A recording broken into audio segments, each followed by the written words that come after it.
బతుకంటే బడి చదువా అనుకుంటే అతి సులువా పొరపడినా పడినా జాలి పడదే కాలం మనలాగా ఒక నిమిషం కూడా ఆగిపోదే నువ్వు వచ్చేదాకా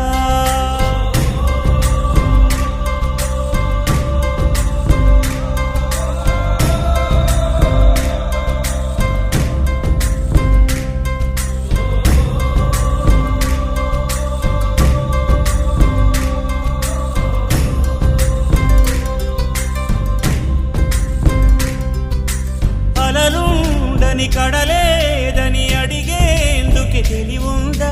కలలుండని కనులేవని నిత్యము నిదరోమంద గతముందని గమనించని నడిరేయికి రేపుందా గతితో చని గమనానికి గమ్యం అంటూ